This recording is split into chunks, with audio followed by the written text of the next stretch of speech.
अस्सलाम वालेकुम स्टूडेंट्स, कैसे हैं आप सब लोग। मैंने आपको पिछले लेक्चर में होम्योस्टेसिस और उनके 3 एस्पेक्ट्स ऑफ होम्योस्टेसिस बताए थे। एस्पेक्ट्स ऑफ होम्योस्टेसिस में पहला एस्पेक्ट था osmoregulation, second aspect excretion, third aspect is thermoregulation. First aspect की डेफिनेशन के मुताबिक balancing of water and solute concentration in the plant body is known as osmoregulation. आज हम सेकंड एस्पेक्ट ऑफ होम्योस्टेसिस पढ़ने जा रहे हैं जो कि है एक्सक्रीशन। अगर आप एक्सक्रीशन की बात करें तो जिस तरह से ऑर्गेनिज्म एनर्जी गेन करने के लिए फूड का इस्तेमाल करता है, खाना खाता है, जब खाना खाया जाता है तो उसके ज़रिए से हमें एनर्जी मिलती है। एनर्जी मिलने के बाद बॉडी के अंदर कुछ वेस्ट प्रोडक्ट बन जाते हैं। अब वो वेस्ट प्रोडक्ट बॉडी से रिमूव आउट होना बहुत ज़रूरी होते हैं। अगर वो वेस्ट प्रोडक्ट बॉडी में ही रह जाते हैं तो उससे बहुत सारी प्रॉब्लम्स क्रिएट होना शुरू हो जाती हैं। तो फूड के मेटाबॉलिज्म प्रोसेस के दौरान जो वेस्ट प्रोडक्ट बन रहा है उसका बॉडी से रिमूव आउट होना बहुत ज़रूरी होता है। इस प्रोसेस को कहते हैं एक्सक्रीशन, मीन कि removal of waste product from the body is known as excretion. Excretion की डेफिनेशन के मुताबिक removal of metabolic waste such as salt, water and toxic substance like drugs. इसके मुताबिक कि बॉडी में से जो टॉक्सिक सब्सटेंस बन रहे हैं, जो मेटाबॉलिक वेस्ट बन रहे हैं, उसका बॉडी से रिमूव आउट हो जाना एक्सक्रीशन कहलाता है। अच्छा, अगर आप प्लांट बॉडी की बात करें तो प्लांट बॉडी में भी बहुत सारे एक्सक्रीटरी प्रोडक्ट बनते हैं, लेकिन कुछ एक्सक्रीटरी प्रोडक्ट ऐसे होते हैं जो कि यूजफुल होते हैं, यानी कि प्लांट बॉडी के अंदर ही एक्यूमुलेट कर लिए जाते हैं, उसके अंदर ही स्टोर कर लिए जाते हैं। जैसा कि सीड्स के अंदर बहुत सारा प्रोडक्ट स्टोर हो जाता है। जिस तरह से आलमंड सीड्स हैं, उसके सीड्स में बहुत ऑयल होता है जो कि बहुत ज़्यादा एसेंशियल होता है, हमारी खुराक का एक हिस्सा होते हैं। इसी तरह से अगर आप वेजिटेबल्स में बात करें तो लेडी फिंगर है। लेडी फिंगर के अंदर एक म्यूसिलेजिनस सा सब्सटेंस सीक्रिएट हो रहा होता है और वो हम एज ए फूड मटेरियल ले रहे होते हैं, मीन वो भी बेनिफिशियल होता है, वो भी हमारी बॉडी के लिए जो है वो ज़रूरी होता है। तो इस तरह से प्लांट बॉडी में वेस्ट प्रोडक्ट जो बनते हैं वो वेस्ट आउट भी होते हैं। कुछ वेस्ट प्रोडक्ट जो है वो स्टोर्ड हो जाते हैं, एक्यूमुलेट होते हैं और हम उसे अपने फ़ायदे के लिए इस्तेमाल करते हैं, यानी कि वो यूज़फुल मटेरियल होते हैं। ठीक है, अगर हम एक्सक्रीटरी ऑर्गन की बात करते हैं तो प्लांट में ऐसा कोई एक्सक्रीटरी ऑर्गन नहीं होता, बट कुछ पोर्स होते हैं स्टोमेटा की तरह से जिससे रिमूव आउट होता है। तो नेक्स्ट इसकी हेडिंग होगी एक्सक्रीटरी प्रोडक्ट। अगर हम प्लांट के अंदर एक्सक्रीटरी प्रोडक्ट की बात करें तो प्लांट में डिफरेंट एक्सक्रीटरी प्रोडक्ट बन रहे होते हैं। पहला एक्सक्रीटरी प्रोडक्ट जो है वो carbon dioxide, second excretory product is oxygen and third excretory product is water. अगर हम फर्स्ट एक्सक्रीटरी प्रोडक्ट की बात करें तो कार्बन डाइऑक्साइड के बारे में तो आपके जहन में ये आ रहा होगा तो कि ये एक तो यूजफुल प्रोडक्ट है जो कि फोटोसिंथेसिस के दौरान कार्बन डाइऑक्साइड जो है वो गेन की जाती है और ऑक्सीजन जो है वो रिमूव की जाती है। बट प्लांट्स में carbon dioxide as a excretory product बनता है और ये कब बनता है? एट नाइट, यानी रात के वक्त। रात के वक्त प्लांट्स क्या करते हैं कि कार्बन डाइऑक्साइड को एक्सक्रीट आउट करते हैं और ये किस प्रोसेस के जरिए से हो रहा होता है? ये रिस्पायरेशन के जरिए से होता है। रिस्पायरेशन के जरिए से मीन रात के वक्त जब प्लांट रिस्पायर करता है तो ऑक्सीजन जो है, कार्बन डाइऑक्साइड जो है वो एक्सक्रीटरी प्रोडक्ट के तौर पर रिमूव आउट कर रहा होता है। जब हम ऑक्सीजन की बात करें तो ऑक्सीजन भी एज ए एक्सक्रीटरी प्रोडक्ट होता है और ये ऑक्सीजन कब रिमूव आउट हो रहा होता है? At the day time, at the day time. और किस प्रोसेस के थ्रू ये एक्सक्रीट आउट होता है?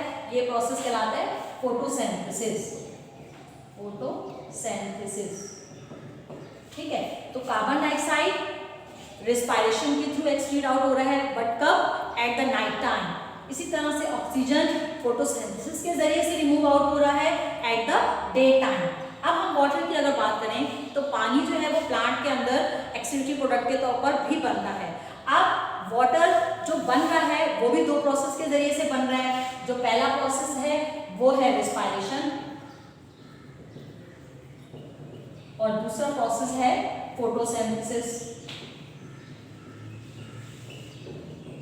ठीक है, तो इससे ये पता चला कि वाटर्स जो बन रहा है वो रिस्पायरेशन के थ्रू बन रहा है और जो वाटर एक्सक्रीटरी प्रोडक्ट बनता है वो फोटोसिंथेसिस के भी थ्रू बनता है।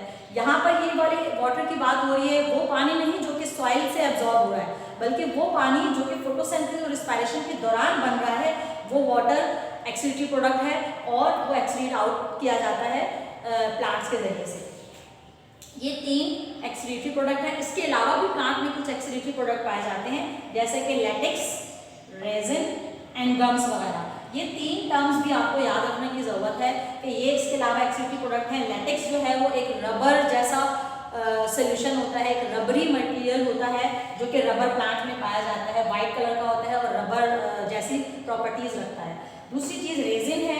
रेजिन जो है वो पाइनस ट्री में होता है, ये भी एक सीक्रिएशन होती है गमी टाइप की, जो कि पाइनस ट्री में मिलती है। इसके अलावा गम्स जो है वो गमी मटेरियल होता है, जो कि एकेशिया अरेबिका, जिसको हम जो है वो कॉमन नेम जिसका कीकर है, उसमें ये जो है वो गम जैसा मटेरियल प्रोड्यूस हो रहा होता है। इसके अलावा प्लांट क्या करते हैं कि प्लांट्स की लीफ पे कुछ पोर्स पाए जाते हैं, जिनको हम स्टोमेटा कहते हैं। इस स्टोमेटा के थ्रू प्लांट जो है वो वाटर लॉस कर रहा होता है, यानी कि एवापोरेट कर रहा होता है। अब वाटर लॉस भी 2 प्रोसेस के थ्रू हो रहा होता है। एक प्रोसेस जो है वो कहलाता है ट्रांसपायरेशन, और दूसरा प्रोसेस कहलाता है guttation. Transpiration is a process in which water loss through stomata, it is known as transpiration। यानी कि ट्रांसपायरेशन में स्टोमेटा के जरिए से जो सरप्लस वाटर और एक्सेस वाटर रिमूव आउट हो रहा होता है वो ट्रांसपायरेशन कहलाता है, in the form of vapours या गैस की फॉर्म में जो रिमूव आउट हो रहा है, वेपर्स की फॉर्म में रिमूव आउट हो रहा है, वो प्रोसेस ट्रांसपायरेशन कहलाता है। इस दूसरा प्रोसेस जो है वो गटेशन कहलाता है। गटेशन एक ऐसा प्रोसेस है जिसमें भी वाटर लॉस हो रहा है, बट एक स्पेशल पोर्स के जरिए वो पोर्स जो है वो लीफ की टिप पर या फिर लीफ की मार्जिन्स पे प्रेजेंट होते हैं, और ये पोर्स कहलाते हैं हाइडाथॉट्स। When the water loss through a special pore which is known as hydrothorns, this process is known as guttation। यानी कि ये 2 प्रोसेस, ट्रांसपायरेशन एंड गटेशन, ये दोनों प्रोसेस एक ऐसे प्रोसेस हैं जिसमें वाटर लॉस हो रहा है। ट्रांसपायरेशन में water loss in the form of vapour, in the guttation water loss in the droplets, mean के ड्रॉप्स की फॉर्म में लॉस हो रहा है। यानी कि ये हाइड्रोथॉट्स हैं, हाइड्रोथॉट्स के ड्रॉप्स की फॉर्म में वाटर लॉस हो रहा होता है एज कम्पेयर टू वेपर, यानी कि वेपर फॉर्म में नहीं होता बल्कि ड्रॉप्स की सूरत में और लिक्विड फॉर्म में ये रिमूव आउट हो रहा होता है।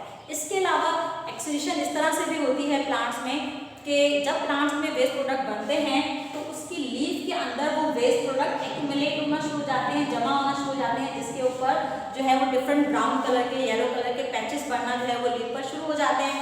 जब प्लांट का सीजन खत्म होता है तो ये लीफ जो है वो प्लांट से गिर जाते हैं, यानी कि प्लांट इन लीफ को गिरा देता है, और जब लीफ गिर जाएंगे तो लीफ के अंदर जो सारा वेस्ट प्रोडक्ट था जो जमा हुआ था वो सारा वेस्ट प्रोडक्ट भी लीफ के थ्रू वेस्ट आउट हो जाता है। तो ये डिफरेंट प्रोसेस जो मैंने आपको बताए, जिसमें ट्रांसपायरेशन और गटेशन भी है जिससे वाटर लॉस हो रहा है।